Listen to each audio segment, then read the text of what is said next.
में दहशतगर्दों का हमला। कोयटा हन्नाई के करीब मजदूरों के कैंप पर दहशतगर्दों की फायरिंग से एक मजदूर जाँ बहक जबकि मुतादिद जख्मी हो गए। सिक्योरिटी जराये के मुताबिक हमलावरों ने मजदूरों के कैंप और मशीनरी को आग भी लगा दी। जख्मी अफराद को अस्पताल मुंतकिल कर दिया गया। सिक्योरिटी फोर्सेज का इलाके में सर्च ऑपरेशन जारी है। अस्पतालों में इमरजेंसी नाफिज कर दी गई। वज़ीर आला बलोचिस्तान अब्दुल कद्दूस बिज़ंजो ने हन्नाई में मजदूरों के कैंप पर हमले की मजम्मत की है और वाक़े की रिपोर्ट तलब कर ली है। वज़ीर आला बलोचिस्तान ने कीमती जानों के ज़िया पर अफसोस का इजहार किया है और कहा है कि दहशतगर्दों के अज़ाइम कभी कामयाब नहीं होंगे। कराची शहर के मुख्तलिफ इलाकों में हल्की बारिश हुई है। बारिश से मौसम खुशगवार हो गया। आई चंडीगढ़ रोड, सदर गार्डन और सदर ओल्ड सिटी एरिया में हल्की बारिश से मौसम खुशगवार हो गया। महकमा मौसमियात के मुताबिक आज कराची में मजीद बारिश का इम्कान है। बारिश बरसाने वाला सिलसिला जनूबी पंजाब पहुंच गया। मुल्तान और बहावलपुर में भी बादल बरस पड़े। लियाकतपुर, सादिकाबाद, फोर्ट अब्बास और मंचनाबाद में वक्फे से बारिश का सिलसिला जारी। रेनाला खोर्द, टोबा टेक्सिंग, कमालिया और चिन्योट में बारिश से मौसम खुशगवार हो गया। भक्कर, कोटद्दू, तहसील पहाड़पुर, लिया और चुनिया में भी बादल खुलकर बरसे। लाहौर और इस्लामाबाद समेत मुख्तलिफ शहरों में बारिशों का सिलसिला आज भी जारी रहेगा। लाहौर में बरसात से पहले ही बादल खुलकर बरसने लगे। 24 घंटे के दौरान लाहौर एयरपोर्ट के इलाके में पूरे मुल्क में सबसे ज़्यादा 107 मिलीमीटर बारिश रिकॉर्ड की गई। इस्लामाबाद में गोलरा के मकाम पर 44 मिलीमीटर बारिश हुई। वज़ीर मुमलिकत हिना रब्बानी खान ने पाकिस्तानियों को मुबारकबाद दे दी। कहा FATF ने ऐलान किया है कि पाकिस्तान ने दोनों एक्शन प्लान्स पर मुकम्मल अमल कर लिया। आलमी बिरादरी ने मुत्तफ़िक़ा तौर पर हमारी कोशिशों का एतराफ़ किया। हमारी कामयाबी 4 साल के मुश्किल सफ़र का नतीजा है। पाकिस्तान इस रफ्तार को बरकरार रखने और मईशत को ऊपर ले जाने के लिए पुरअज़्म है। उन्होंने FATF में पाकिस्तान की नुमाइंदगी करने वाली टीम को मुबारकबाद भी दी। मुसल्लह अफवाज ने FATF के एक्शन प्लान पर अमल दरामद को पाकिस्तान की बड़ी कामयाबी करार दे दिया। ISPR के मुताबिक भरपूर कोशिशों की वजह से वाइट लिस्ट की तरफ जाने की राह हमवार हुई। Army chief general Qamar Javed Bajwa का कहना है कि GHQ में कायम खसूसी सेल ने कौमी कोशिशों की क़यादत की। सिविल मिलिट्री टीम ने एक्शन प्लान पर अमल दरामद को मुमकिन बनाया और पाकिस्तान का सर फ़ख्र से बुलंद हुआ। भारत की पाकिस्तान को ब्लैक लिस्ट कराने की साजिशें नाकाम हो गई। अफवाज पाकिस्तान ने इस कामयाबी में अहम किरदार अदा किया। पाकिस्तान ने एक बार फिर जिम्मेदार रियासत होने का सबूत दे दिया। अफवाज पाकिस्तान ने भी मुल्क को ग्रे लिस्ट से निकलवाने में अहम किरदार अदा किया। हुकूमत और कौमी इदारों से मिलकर तमाम नकात पर अमल दरामद यकीनी बनाया। पाक फौज ने पाकिस्तान को ब्लैक लिस्ट कराने की भारतीय साजिश भी नाकाम बनाई। टेरर फाइनेंसिंग के तमाम 27 और मनी लॉन्ड्रिंग के तमाम 7 पॉइंट्स पर अमल यकीनी बनाया। एंटी मनी लॉन्ड्रिंग और काउंटर टेरर फाइनेंसिंग के खिलाफ एक्शन प्लान 4 साल की कोशिशों से मुकम्मल किया। हुकूमत से मुशावरत के बाद आर्मी चीफ ने खुसूसी सेल के अहकामात जारी किए। 2019 में GHQ में DG मिलिट्री ऑपरेशंस की सरबराही में खुसूसी सेल बनाया गया। GHQ सेल ने जिम्मेदारी संभाली तो सिर्फ 5 निकात पर पेशरफ्त हुई थी। सेल ने 30 से ज़ायद महकमों, वजारतों और एजेंसियों के दरमियान कोऑर्डिनेशन मैकेनिज्म बनाया। हर पॉइंट पर मुकम्मल एक्शन प्लान बनाया गया। तमाम महकमों, वजारतों और एजेंसियों से अमल दरामद भी कराया। GHQ सेल ने दिन रात काम करके मनी लॉन्ड्रिंग और टेरर फाइनेंसिंग पर मौसर लाहे अमल तरतीब दिया, जिस पर FATF में कामयाबी मिली। पाकिस्तान ने 2021 का FATF एक्शन प्लान जनवरी 2023 की टाइमलाइन से भी पहले मुकम्मल किया। FATF टीमें एंटी मनी लॉन्ड्रिंग और काउंटर टेरर फाइनेंसिंग निज़ाम की पायदारी और नाकाबिले वापसी इक़दामात की तस्दीक के लिए जल्द पाकिस्तान आएंगी। इसके बाद 22 अक्टूबर तक पाकिस्तान के वाइट लिस्ट में जाने की राह हमवार हो जाएगी। पाकिस्तान में मनी लॉन्ड्रिंग के 800 से ज़ायद केसेस रिपोर्ट हुए, जिनकी गुज़िश्ता 13 माह में तहकीकात मुकम्मल की गई। 4 साल के दौरान सख्त इक़दामात की वजह से दहशतगर्दी की माली मुआवनत और मनी लॉन्ड्रिंग में कमी हुई। गुज़िश्ता 2 बरस के दौरान पाकिस्तान ने FATF एक्शन प्लान पर नुमाया कामयाबियां हासिल की। स्टैंड 11 मनी लॉन्ड्रिंग एक्ट नाफिज किया गया। 26,630 शिकायत पर कार्रवाई की गई। FBR में रियल एस्टेट एजेंट्स, ज्वेलर्स और गैर मालियाती कारोबार की निगरानी के लिए खुसूसी सेल कायम किया गया। FBR ने 22,000 से ज़ायद केसेस में 35 करोड़ से ज़ायद के जुर्माने किए। 1,700 से ज़ायद गैर कानूनी कारोबार की ऑफ साइट निगरानी की। रियल एस्टेट सेक्टर कानून के दायरे में लाया गया। SECP ने इन्फोर्समेंट एक्शन मुकम्मल किए, 1,40,000 से जायद केसेस का जायजा लिया, 2 अरब 38 करोड़ रुपए के जुर्माने किए। एक साल में मनी लॉन्ड्रिंग की तहकीकात में 2 गुना से जायद इजाफा हुआ। वफाकी और सूबाई हुकूमत ने दहशतगर्दी की माली मुआवनत और टारगेटेड फाइनेंशियल सैंक्शंस के लिए जामे लाहेअमल बनाया। कीमतों में 9% कमी हो गई। अमेरिका में खाम तेल $110 फी बैरल से भी सस्ता हो गया। अमेरिकी खाम तेल की कीमत $9 से जायद कमी से $108.05 फी बैरल हो गई। बरतानिया में ब्रेंट नॉर्थ खाम तेल तकरीबन $8 कमी से $112 फी बैरल हो गया। मुल्क में महंगाई की शरह 28% की बुलंद तरीन सतह पर पहुंच गई। एक हफ्ते में घी, कुकिंग ऑयल, चावल, चिकन समेत 36 अशिया की कीमतें बढ़ीं। महंगाई की शरह में रवां हफ्ते 3.38% का इजाफा रिकॉर्ड किया गया। महंगाई की सालाना शरह 27.28% तक पहुंच गई। रवां हफ्ते 6 अशिया की कीमतों में कमी और 9 अशिया की कीमतों में इस्तेहकाम रिकॉर्ड किया गया। एक हफ्ते के दौरान डीजल 28.91%, पेट्रोल 11.43% और बिजली 6.63% महंगी हुई। चिकन की कीमतों में 12.10, आलू 6.89, चने की दाल 5.29% और बड़ा गोश्त 5.19% महंगा हुआ।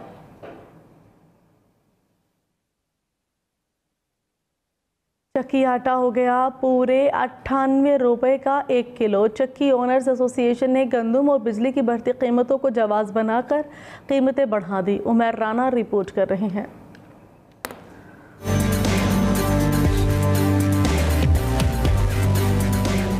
चक्की आटे की कीमत में 3 रुपए फी किलो इजाफा कर दिया गया। लाहौर में चक्की आटे की कीमत 95 रुपए से बढ़कर 98 रुपए हो गई। आटा चक्की पर मौजूद शहरी कहते हैं कि रोज महंगाई में इजाफा होने से कीमतें बढ़ रही हैं। अब आटा इतना महंगा हो गया, कैसे खरीदें? चक्की का आटा जो है 98 रुपए किलो हो गया। हम मतलब 7 लोग घर पे हैं, तो वो मतलब 1 किलो आटा हम लोग कैसे लें? इतनी महंगाई हो गई है और ये हुकूमत कंट्रोल नहीं कर रही, गरीब बंदा कहाँ जाए। चक्की मालकान कहते हैं कि बिजली की कीमतों में होशरुबा इजाफा हो चुका, जबकि गंदम की कीमत ओपन मार्केट में 3000 रुपए मन है। आटे की कीमतें बढ़ाना नागुज़ीर है। महंगाई के इस दौर में तकरीबन पेट्रोल, बिजली, हर चीज़ ऊपर जा रही है। इतनी महंगाई हो गई है कि यहाँ तक कि नई गंदम की फसल की कीमत इस वक्त 3000 रुपये मन है और आटा कम से कम इस हिसाब से 110 रुपए किलो बिकना चाहिए। चक्की ऑनर्स एसोसिएशन ने खबरदार किया है कि अगर गंदम की कीमत को कंट्रोल ना किया गया तो चक्की आटे की कीमत 100 रुपए फी किलो से भी तजावुज कर जाएगी। कैमरामैन जुहेब शहजाद के साथ उमर राना, हम न्यूज़ लाहौर।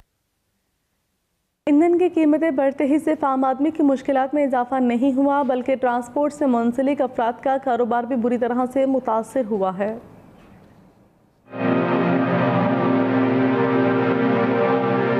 कोई भी पहले रिश्तेदारों के पास जाता था तो उसके पास किराया होता था, अभी कोई भी रिश्तेदार के किसी के पास नहीं जाता है। महंगाई की दुहाइयाँ सुनाने वाला ये शख्स आशिक अली है, जिनका ताल्लुक सिंध के इलाके रत्तो डेरो से है। भूख, तंगदस्ती, बेबसी और मायूसी में गिरा आम आदमी अपने अहले खाना की कैसे किफ़ालत करें, ये ख्याल जहन के दरीचों में आते ही उन्हें मज़ीद बेचैन कर देता है। मुरझाए चेहरे और महरूमियों के बोझ तले लिपटी अवाम आखिर अपने गम व गुस्से का इजहार भी भला किससे करें। वज़ीर आज़म है, उनको चाहिए कि वो पब्लिक के लिए कुछ सहूलत मुहैया करें ताकि पब्लिक उससे फ़ायदा उठाए। अगर इस तरह ये पेट्रोल पे दाम बढ़ाते रहेंगे तो गरीब लोग जो है किराए की वजह से मर जाएंगे, वो लोग सफ़र नहीं कर सकेंगे। शहरी कहते हैं कि अगर इंसान की आमदनी कम और अखराजात ज़्यादा होंगे तो वो हर चीज़ से ही किनारा कशी इख्तियार करेगा। हमारे बस में भी क्या है, जो भी हुक्मरान मिले हैं किसी ने आवाम का नहीं सोचा। आने जाने में हम पूरे गरीब आदमी किधर जाए, महंगाई करे, ये हुकूमत हमारे सही नहीं, कोई हुकूमत हमारे सही नहीं लगी। ईंधन की कीमतें बढ़ते ही आम आदमी का जीना दोभर हो गया, लेकिन अपनी तेज़ रफ्तारी के बायस पहचाने जाने वाले शहर कराची की सड़कों पर भी ट्रैफिक अब मामूल से थोड़ा कम दिखाई देता है। शहर की सड़कें वीरान तो नहीं हुई हैं, लेकिन अब पहले जैसी पुरहुजूम भी नज़र नहीं आती हैं। कोच मालिकान का कहना है कि हमारा काम रुक सा गया है। सुबह से अब तक एक गाड़ी भी अपनी मंजिल की जानिब रवाना न हो सकी। में सवारी नहीं है, मालिकों ने गाड़ियाँ रोक दी हैं, गाड़ियाँ आ कहाँ रही हैं। सुबह से पहली गाड़ी खड़ी है, सवारी का नामो निशान नहीं है। रिक्शा चलाने वाले अफराद भी हुकूमत की किसी पॉलिसी से भी मुत्तफिक नहीं हैं। कहते हैं बसूरत मजबूरी ही लोग रिक्शा में सफ़र करते हैं, लेकिन अब पहले जैसी सूरत हाल कहाँ।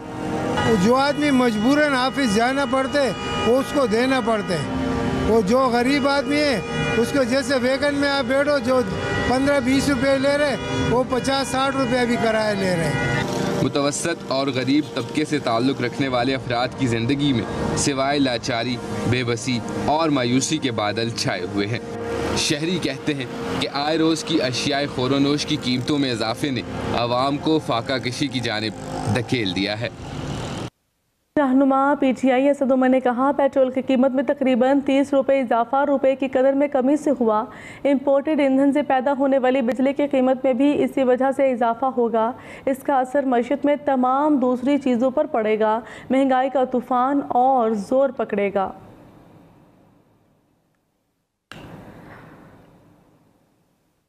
वज़ीर इत्तलात मरियम औरंगज़ेब कहती हैं कि इमरान खान ने मुल्क को दिवालिया करने की साजिश की। IMF मुआहदे की खिलाफ वर्जी करके पाकिस्तान की साख को ख़तरे में डाला। खुद बनी गाला में छुपकर आवाम को सड़कों पर बुला रहे हैं। आवाम मुआशी तबाही के जिम्मेदार के साथ नहीं निकलते। इमरान खान की लगाई गई महंगाई की आग बुझाएंगे।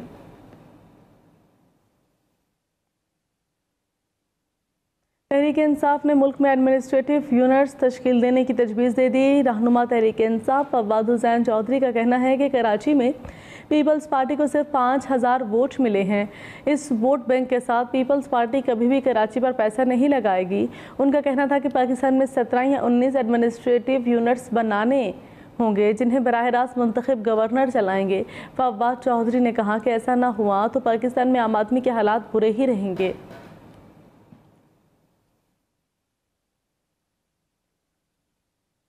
कराची साइट एरिया की गारमेंट्स फैक्ट्री में झगड़े के दौरान मुबैना तशद्दुद से मजदूर हलाक। पुलिस ने CCTV फुटेज की मदद से मुलजिम को गिरफ्तार कर लिया। पुलिस हुक्काम के मुताबिक मकतूल नौजवान गारमेंट्स फैक्ट्री में बतौर दर्जी मुलाजिम था। ऑर्डर वक्त पर तैयार न होने पर झगड़ा हुआ, जिस पर गिरफ्तार मुलजिम ने तशद्दुद करके मलिक इमरान का कत्ल किया। गिरफ्तार मुलजिम के खिलाफ मकतूल के भाई की मुद्दईयत में साइट एरिया थाने में मुकदमा दर्ज कर लिया गया है।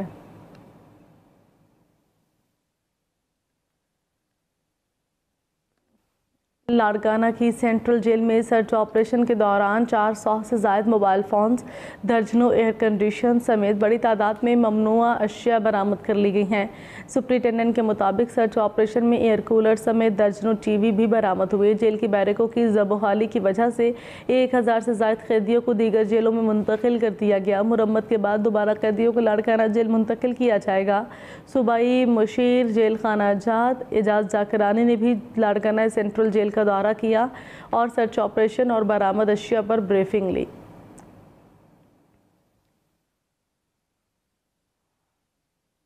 मोबाइल फ़ोन सारिफिन की शिकायत पर वज़ीर-ए-आज़म शहबाज शरीफ का बड़ा इक़दाम। वज़ीर-ए-आज़म की हिदायत पर पाकिस्तान टेलीकम्युनिकेशन अथॉरिटी ने सारिफिन के डाटा के तहफ़्फ़ुज़ के लिए अमली इक़दाम का नफाज़ शुरू कर दिया। सरबराह स्ट्रेटेजिक रिफॉर्म सलमान सूफ़ी ने कहा कि मोबाइल फ़ोन सारिफिन का डाटा बग़ैर इजाज़त तशहीरी कंपनियों को फराहम करने पर PTA ने टेलीकम्युनिकेशन कंपनियों को ऐसे अनासिर पर जुर्माना आयद करने की हिदायत कर दी है। जून के आखिर तक इस हवाले से तमाम तकनीकी ज़ाब्ते मुकम्मल कर लिए जाएंगे।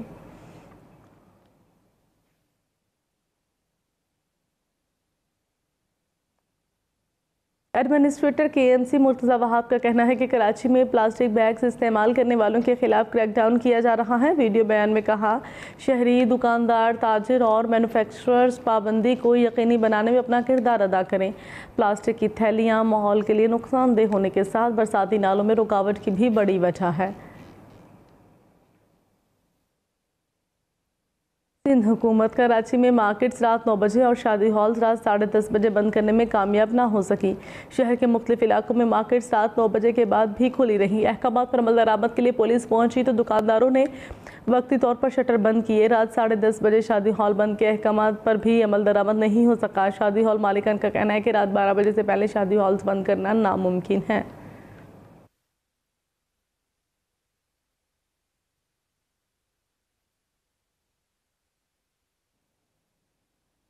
कराची में मार्केटें रात 9 बजे बंद करने के फैसले पर ताजर इत्तेहाद का रद्द-ए-अमल आ गया। ताजरों ने मार्केटें जल्द बंद करने को लोड शेडिंग से मशरूत करार दे दिया। कहा दिन के औकात में लोड शेडिंग ना हो तो रात 9 बजे मार्केटें बंद कर देंगे। लोड शेडिंग की मौजूदा सूरत हाल बरकरार रही तो मार्केटें बंद करना मुश्किल हो जाएगा। ताजर इत्तेहाद का कहना है कि शॉपिंग मॉल्स बंद हो सकते हैं लेकिन छोटी मार्केट्स बंद करना मुश्किल है।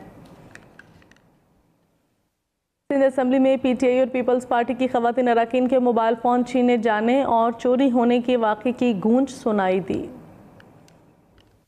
सिंध असेंबली का इजलास कायम मकाम स्पीकर रेहाना लगारी की सदारत में हुआ। कायम मकाम स्पीकर का कहना था कि मोबाइल फोन छीनने के इल्जामात से मुताल्लिक इंक्वायरी रिपोर्ट मिलने पर जिम्मेदारों के खिलाफ कार्रवाई होगी। दुआ भुट्टो के साथ रवैये पर माफी का मुतालबा हुआ तो कुलसुम चांडियों का मोबाइल फोन चोरी होने पर इंक्वायरी का मुतालबा भी सामने आ गया। वो भी अभी तक नहीं मिला। हम ये चाहते हैं कि जो दुआ के साथ बदतमीजी हुई है उसके लिए वो माजरत करें, माफी मांगे।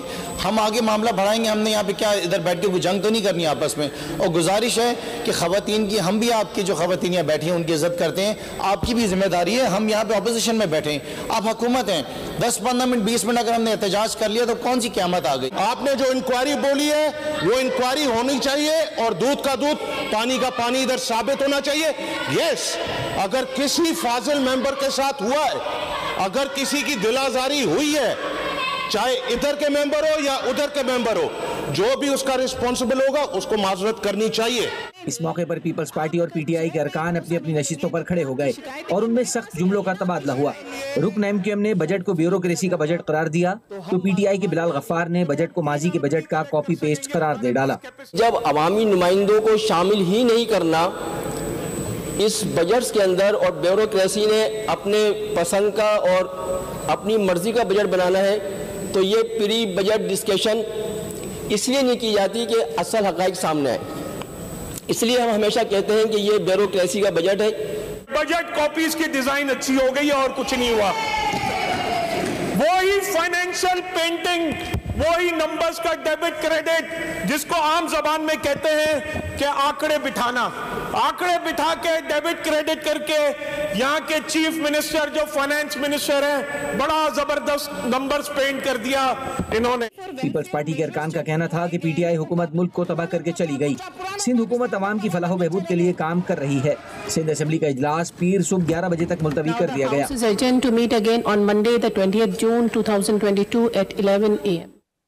तहरीक इंसाफ सिंध के सदर अली जैदी का कहना है कि कराची के ज़िमनी इंतखाबात से वाज़ेह हो गया कि पीटीआई ना हो तो वोटर बाहर नहीं निकलेंगे। तहरीक इंसाफ सिंध के सदर अली जैदी का कहना है कि कराची के ज़िमनी इंतखाबात से साबित हो गया कि मुकाबले में पीटीआई ना हो तो वोटर्स नहीं निकलेंगे। प्रेस कॉन्फ्रेंस में कहा, इलेक्शन कमीशन साफ और शफाफ इंतखाबात कराने में नाकाम रहा। अगर इलेक्ट्रॉनिक वोटिंग मशीन का इस्तेमाल होता तो ऐसा ना होता। अगर ईवीएम्स का के ऊपर डिबेट रहती और इलेक्ट्रॉनिक वोटिंग मशीन्स अगर इन्फोर्स करते तो ये सारा तमाशा नहीं होता, क्योंकि ट्रांसपेरेंसी आ जाती है इलेक्शन में। जब टेक्नोलॉजी आती है तो टेक्नोलॉजी तो ट्रांसपेरेंसी ले आती है।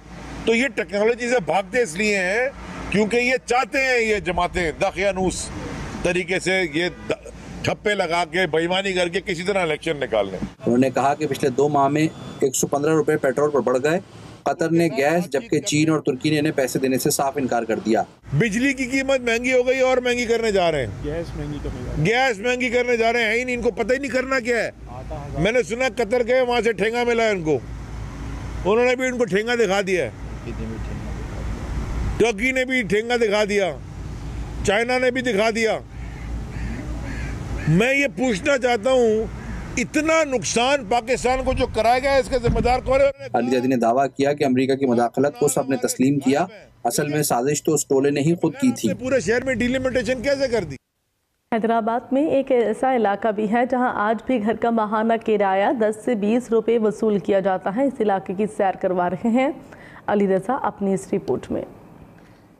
महंगाई के इस दौर में किराए के घर 10 से 20 हजार रुपए में मिलना भी मुश्किल है। हैदराबाद में मसूदिया कॉलोनी के नाम से एक ऐसा इलाका भी है जहां 1 से 2 कमरों के मकानात का किराया माहाना सिर्फ 10 से 20 रुपए वसूल किया जाता है। क़याम पाकिस्तान से कबल ही सिंध में तालपुर खानदान की बड़ी तादाद रहाइश पजीर है। मीर बालाज तालपुर खानदान के आबाओ अजदाद ने भारत से आने वाले मुहाजिरीन को रहाइश के लिए सैकड़ों घर दिए। किराया जो है जो हम लेते हैं अब तकरीबन कोई 10 रुपए है। पहले किसी ज़माने के अंदर ये 4 आने, फिर 8 आने, फिर 1 रुपया ऐसे करते करते करते करते अब ये 10 रुपए तक है। बस ये 10 रुपये अभी हम इसलिए लेते हैं कि उनको ये एहसास हो कि हम जो है मुफ्त में नहीं बैठे हुए, हम किराया दे रहे हैं बस। हैदराबाद की इस कॉलोनी में 800 के करीब मकानात हैं। इन मकानात का किराया 1947 में 4 आने था। 2020 में जाकर माहाना 10 से 20 रुपए मुकर्रर किया गया है। दादा फिर बाप